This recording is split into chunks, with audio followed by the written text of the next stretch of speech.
I'm Stellian, the creator of Am I the Problem, the Oracle play deck that's currently on Kickstarter. So if you're ready to invest in a brand new Oracle deck and add it to your collection of playing cards, this is your chance to join the Kickstarter campaign and help me in unlocking one additional category. There are 8 categories, 8 types of problems, and today we're looking into the pink cards or the energetic problems, starting with card number 1, inner child.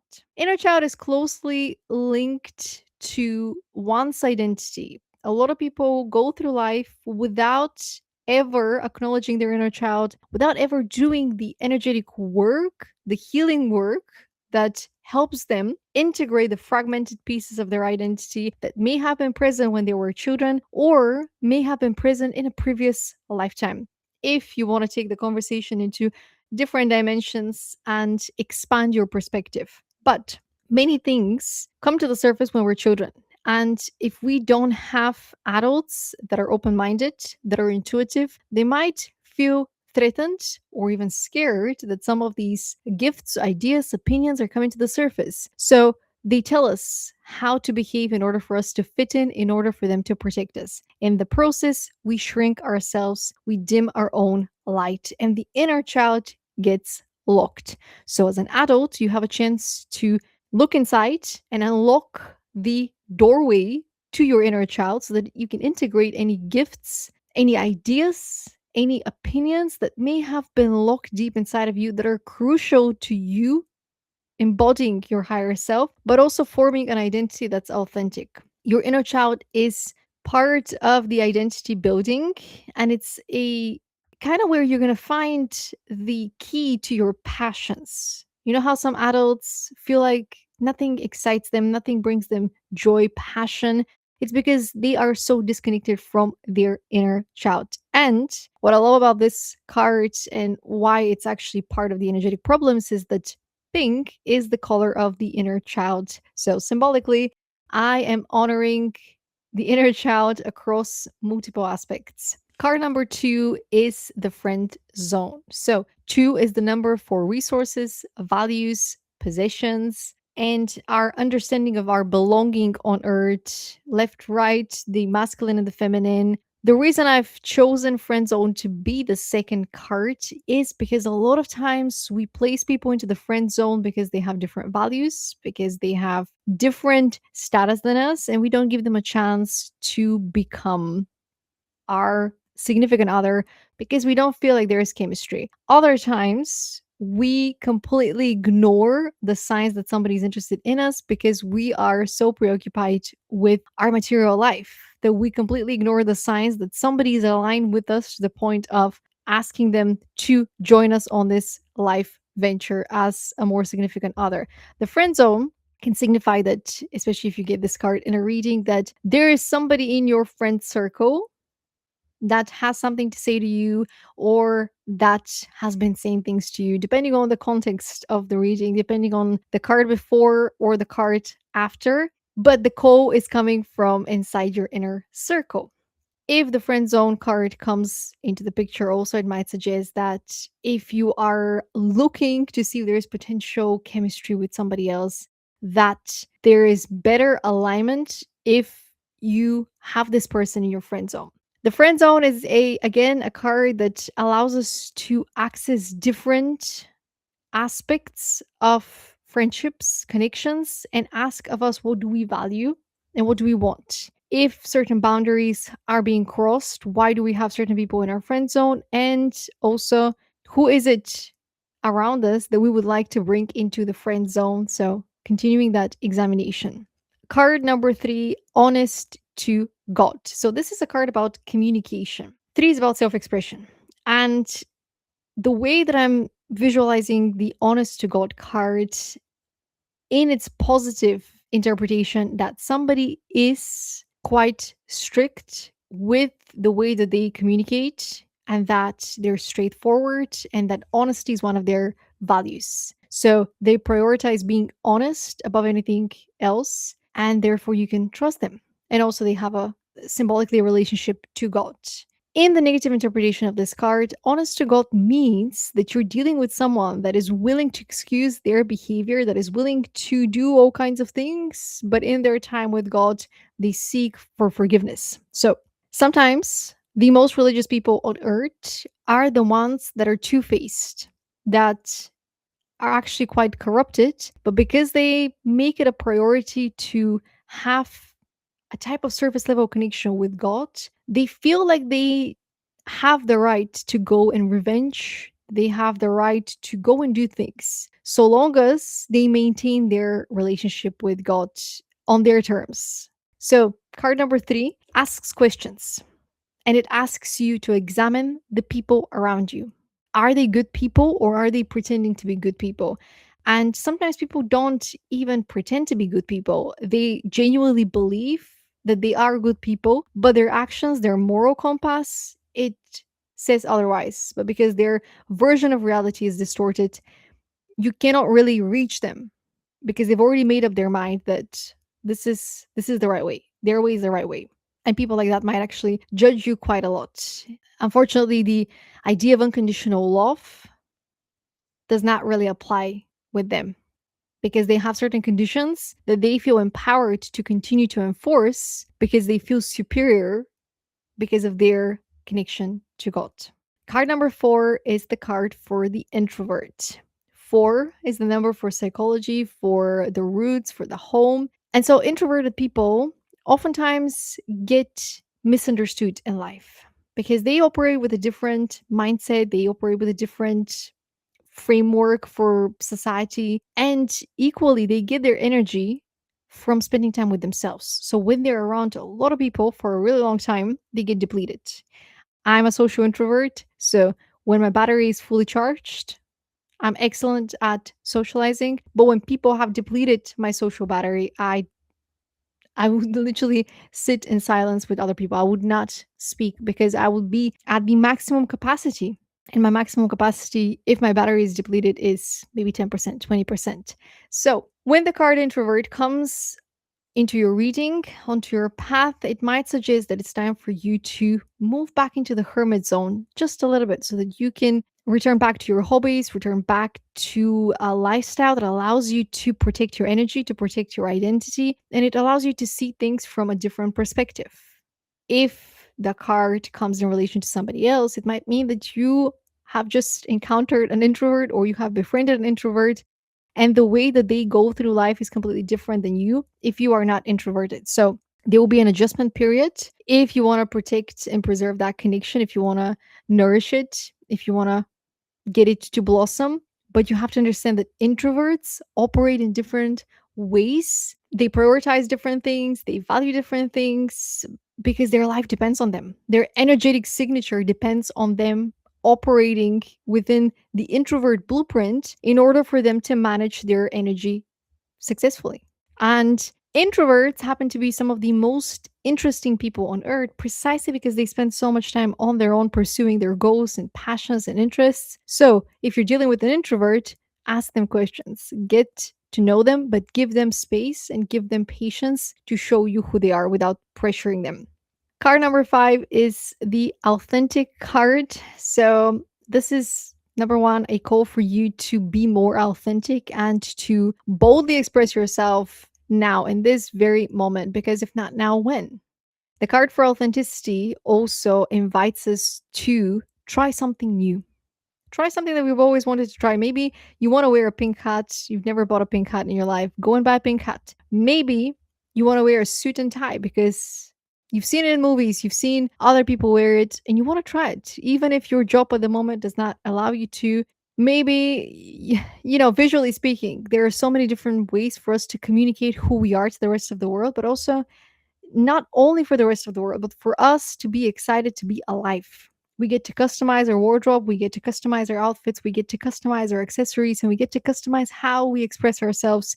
And if something gives you joy that you have not tried yet, this is the card that aligns you with that version of yourself, the future version of yourself. If this card comes through for somebody else that you're dealing with, It's a reminder that you're not dealing with somebody that's weird or they're shady or they have something, like hidden intentions, but you're dealing with someone that's authentic. And because they're authentic, they do things in a different way.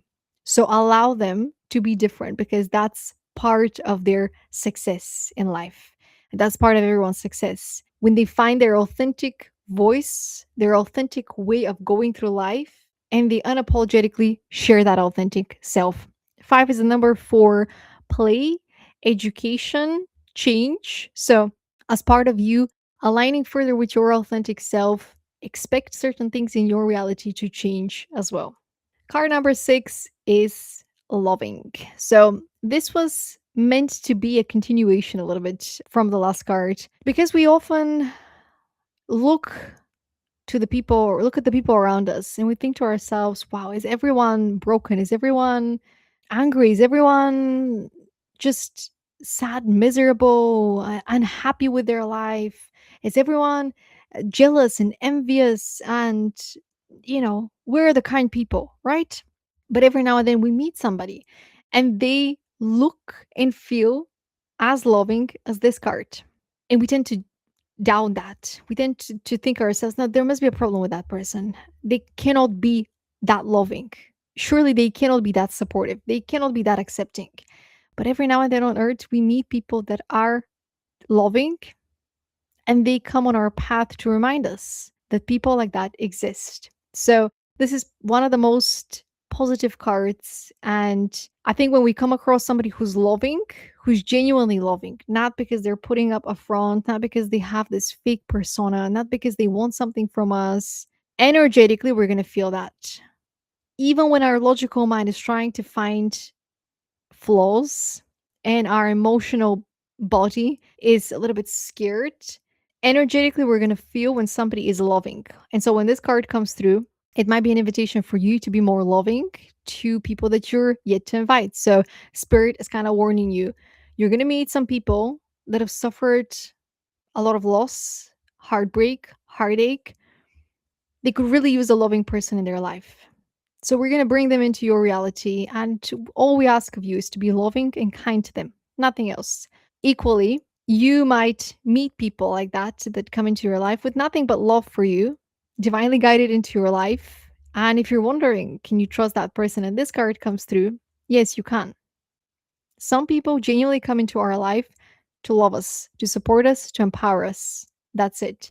And sometimes we are the people that go into other people's lives to be that, to be a source of love without any expectations. So, this is one of the most positive cards. And if it comes on your journey, fantastic. Card number seven, past life contract. So, this is an interesting card. Seven is the number for connections, relationships, one on one, groups. It generally speaks about our connection to other people. So, every now and then, we're going to meet somebody on earth, or we're going to feel like we've known them our whole life. This is when we can tap into that consciousness that is vast and limitless, the consciousness that our higher self is connected to, where we can recognize energetically, I've met this person. Maybe you've met them earlier in your life. Maybe you've met them in a previous lifetime. So the past life contract means that, especially if you sense a deep connection with that person, that maybe in a previous setting, you had something to accomplish together. Now you're meeting in different vessels, or now you're meeting many, many years later. That it's bringing that to your attention to remember something that you accomplished together, especially in the context of past life contracts.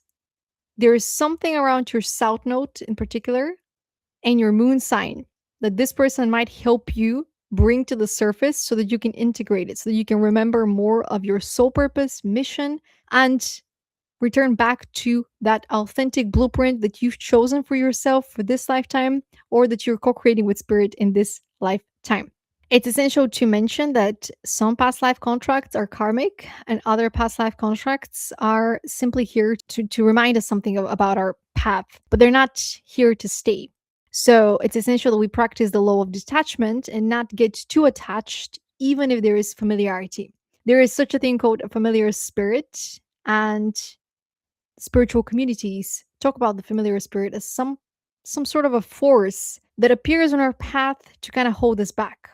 because we feel comfortable in the familiarity, in the zone of familiarity, zone of comfort, right? Growth, progress, and evolution does not happen when we feel comfort. It happens out of our comfort zone. So examine the connection and see for yourself, is this person aligned with my purpose, with my future self, with my higher self? Or is this somebody that is coming on my path to remind me something about myself, about my abilities, my wisdom, and I should treat them with love, gratitude, and kindness, but continue my journey forward?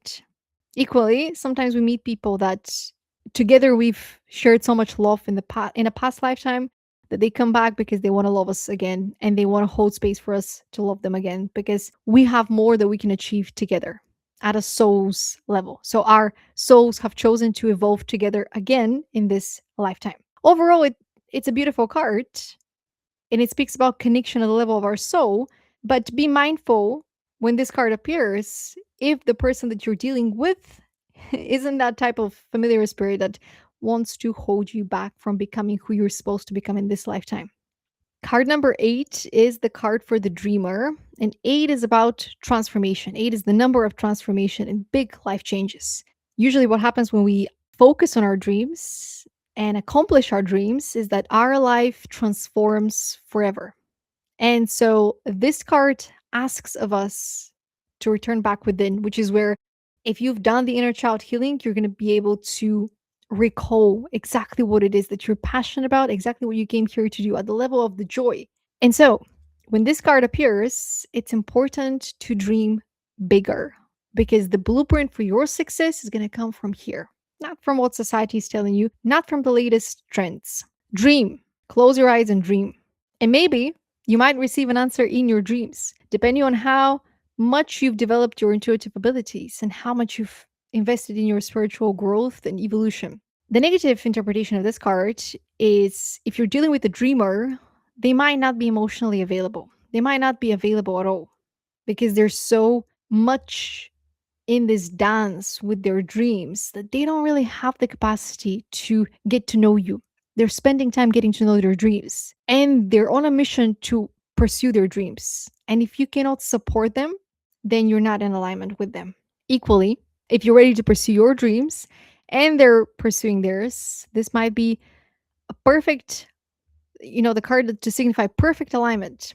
Two dreamers have aligned paths, let them dream together and dream a better world together. So, context is important. It can be a positive card, it can be a negative card, it can be the call to action for you to take more accountability, especially if you connect this card to your own dreams and it gives you the empowerment you need to actually go and pursue them without excuses, without any delays. Card number 9 is the card for creative. And this is once again a beautiful card. 9 is the number for higher meaning, higher purpose. And so, with the creative card being at position 9, it kind of suggests that you have to look at the bigger picture and you have to also do things differently. So you can see how we have the inner child healing here, the authentic card here, the loving. So if you are here on a creative path, on a creative journey, you're going to have challenges. And so it's important for you to keep focusing on the joy. When things get difficult, it's important for you to remember why you started the journey and to honor your creativity and not push yourself to the point of burnout just because you want to get it done, just because you want to prove something to society, but to do it because you believe in the creative act and because you have a mission. Equally, it might be a call for you to do things in a different way. Just because you're a creative person doesn't mean that you cannot get stuck in doing the same things all over again, especially for people that are building agencies that have scale up their services. It's very easy for them to create the templates, offer the blueprint to other people, and invite people to help them on their journeys. But after 10 years of doing the same thing, your creativity needs to be charged, needs to be challenged. This card tells you that you're ready to be even more creative, even more daring and brave, that you have more potential that can be squeezed out of you, or more potential that can just flow if you allow yourself to flow. There's creativity and there's higher creativity. And the higher creativity comes when we allow ourselves to channel. Channeling ideas from our own higher self, my God, we can create masterpieces in a matter of a weekend. And I say this as someone that channeled her first TV script, pilot script, in a weekend. This deck was channeled as well. It took a lot longer than a weekend, but it was channeled. And it was channeled really fast to the point where I didn't have to think too much about why is this card here and how can I place this card. I trust it. And this is the result. Card number 9 invites you to trust yourself and to focus on the creative aspects of your journey, of your creative expression. Equally, it might suggest that it's time for you to try being creative for the first time or try inviting someone that's more creative on your team. This is a perfect card to receive if you're doing some sort of team bonding and you're trying to figure out how you can improve your productivity or how you can reach your goals. And the creative card comes through. You need a creative person on your team because they're going to take you somewhere where neither AI can take you nor logical abilities and analytical abilities. Creativity might just save the day because it supports us in fully and truly channeling that inner child, which is where we started this journey. Card number 1. And we're closing the energetic problems with card 10, which is the card for intuition. And usually, this is where a lot of people complete a chapter of their life and begin the next one. When they upgrade one of their intuitive abilities, whether they learn to trust their own judgment, whether they develop discernment, whether they develop a clairaudience, clairvoyance, one of the clear gifts, whether they begin to receive channeled messages, intuitive downloads, or receive guidance in their dreams. Whatever the case may be, intuition showing up on your path, it speaks about trusting your own intuition. And it also suggests that you might be at the point of birthing something new. And I see this as someone that's been birthing new things for the past 3, 4 years now, nonstop.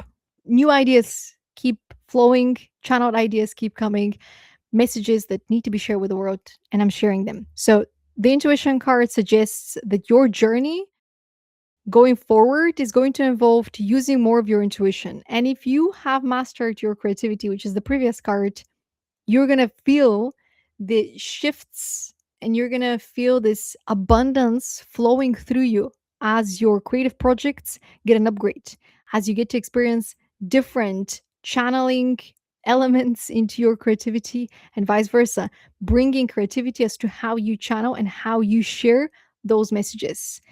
So the last two cards, they're hardly negative. But again, if you rely entirely on your intuitive abilities or if you don't set boundaries with your intuitive abilities, people might take you for granted. The accountability piece is always there. If you're looking for ways to be more responsible with your own journey, with your own gifts, with your own story.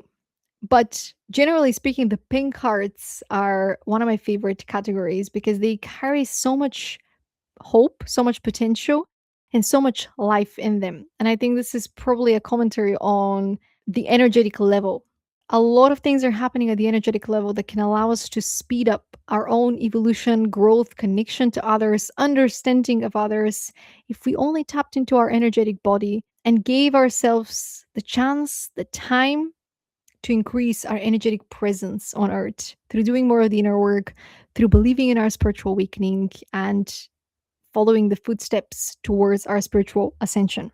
So these are the 10 energetic problems, starting with inner child, friend zone, honest to God, introvert, authentic, loving, past life contract, dreamer, creative, and intuition. If you have any questions about the pink category or you want to learn more about any of the cards, leave a comment and I'm going to respond. In the meantime, if you're watching this video before the 1st of January, join the Kickstarter campaign and get your copy of Am I the Problem? The early bird price is £30. And after that, there are some add ons that you might enjoy as part of the campaign. Thank you for watching and thank you for supporting Am I the Problem?